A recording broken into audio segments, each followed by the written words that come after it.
So today I'm going to show you a few different features that you can use with Google Budget. So for starters, you're going to get a Google Sheets, and then through Google Sheets you can either have templates or a blank document. So if we would go back up here, these are going to be all of your template gallery, all the different templates they have. You have an annual, a monthly budget, and just a whole bunch of different ones that you could use. A business budget. I'm going to use a blank one just for now.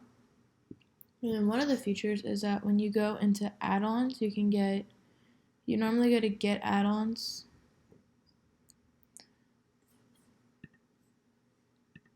And then here's like where you can type and then search like all the different additional apps, locations that Google offers for you to use with their programs. I already downloaded one called Template Gallery. So it's right here, and then we're just going to go browse templates. And in here you see you have a whole bunch of different letters, invoices, accountants, student teachers, a bunch of different things you can use for that have templates there. So we're going to go to budget, and we're just going to do a family budget planner. Here, copy it to your Google Drive, and then you're just going to open it. So that's a really cool feature. Another thing that's cool is that all of the formulas that you'd ever need to create a budget, to insert anything into here is already input in their templates. So you never have to worry about figuring out how do I do this, what equation is it, it's all input already. So that's a really cool thing that Google has set up in all of their templates. So for starters, see you have your starting balance up here. You can just say your total income. And then your total expense for January. Oops. And keep it positive. And then we'll just do February. So, and it's automatically going to change throughout. However you plug it in, it's going to change, and then you're going to get your average and your total over here. So if you come down to income, this is where you can put in specifically like where'd you make your money, so how much you made in wages, tips, and stuff like that. So I'll just insert random numbers for now.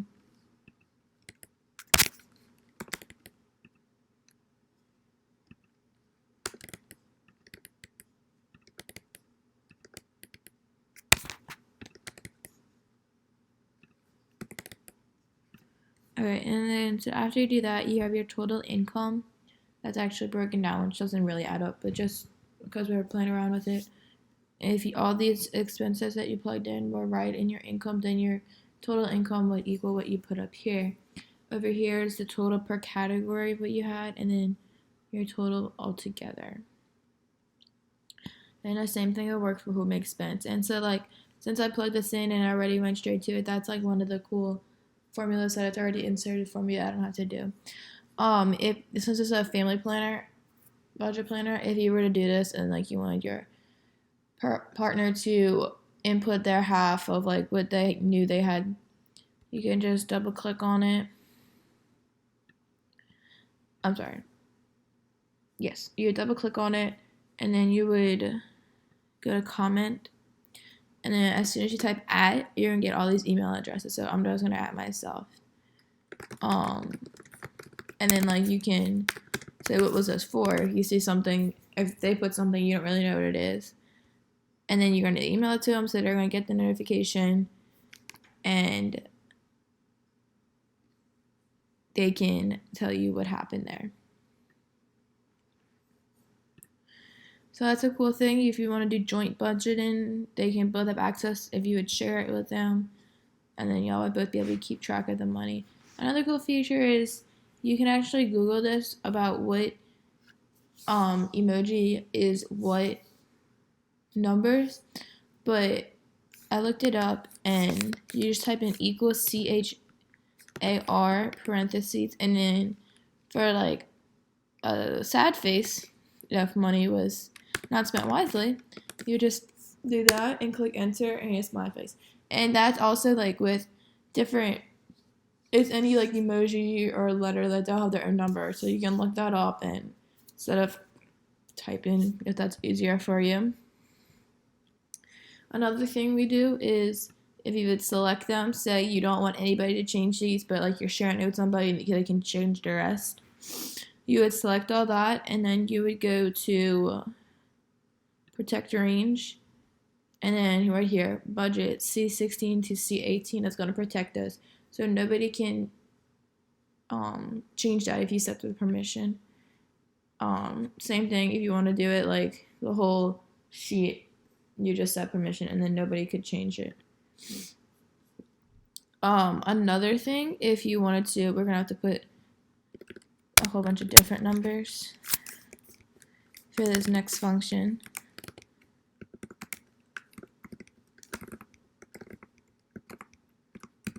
Okay, so just so we can see this next thing that you can do, it's going to be like a heat map almost. So it's going to say what you spent the most money on and what you spent the least. So you're going to highlight the cells that you want to deal with and click conditional formatting. And it's going to show you your range. And then it's going to be default. But we're going to go, just if you want a single color, we're going to go to the color scale. So this is going to be, we can do yellow or whatever color you want. There are a whole bunch. So if we go to mid value, or minimum value, I'm sorry, you can kind of set it to be like the lightest. The midpoint, I'm going to make it a little darker yellow.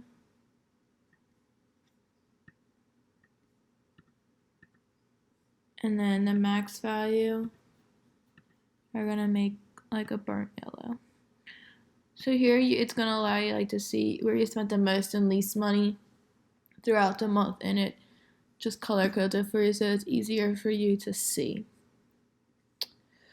Another factor that we can use in here is, say you were sharing this with somebody and they completely changed something and you don't like the way it's set up. If you go to file and see version history, this is where you can see all the different versions that people would have made. So if there was more than just like the original and the one that I did was like playing with, then that's where you would be able to view it, and you could just go back into the one that you want and then change stuff from there instead of starting all over. So that's a really accessible one. Another thing would be, say that you went out of the country and you had a whole bunch of expenses from China or Mexico on your account and you didn't really know what they said. If you were to type in those expenses, I don't have a different keyboard, but if you were to type that in like the Chinese characters, you could also translate it. So that's cool. So like you know like actually where you went, and that is going to be, you click equal in Google Translate. Oops. Google Translate, and so that's where you would text what you needed, and it would translate for you to English or whichever language you were preferring. And then you can also do that with the currency. If you go here, I'm sorry, you go to insert, I believe.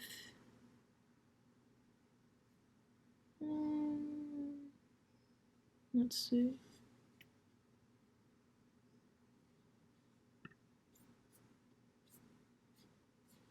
I'm sorry, you're gonna go to format. And then go to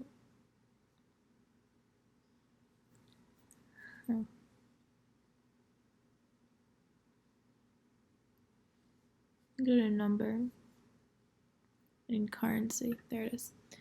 And so like with those, if you wanted to change the currency from dollars to euros or whatever currency that you're dealing with, that's where you would do that, and it would change the amount that you spent to what that amount is in US dollars. So that's also really cool if like you were going somewhere. Another thing, if you do this, if you click, I'm sorry, if you were to click on the cell that you wanted to be editing and you go to comment, you can just like insert there what that expense was for. So, went eat out at Cane's. So that's just like, so you know you have a comment, and it's just gonna hide it, but it's gonna have a little box at the top that's gonna say like, hey, like here's a comment on what you did. So it's not like all just spread out throughout the Excel. It's kind of hidden in there for you. You can also, Google has all their formulas in place. So if you click equal and you're looking for, but you're not, you can just kind of start just type in, and like for A, they're gonna have like all these different ones, add, and if you keep going, like they have average. So like if you kind of know what you think it might be under, but you don't really know the formula, that's where you would be able to do that in Google. Another thing is, if you wanted to work on this and you didn't have access to internet, if you were going to download it and save it as an Excel, that way you would be able to open it up in Excel, which doesn't require internet to be accessed. That's a good tool to know too, so in case you lose internet one day. You can also, one more thing is like, if you had all these calculations in and you wanted to know like where you spent the most money this month, you could go in and you do equal SUMIF.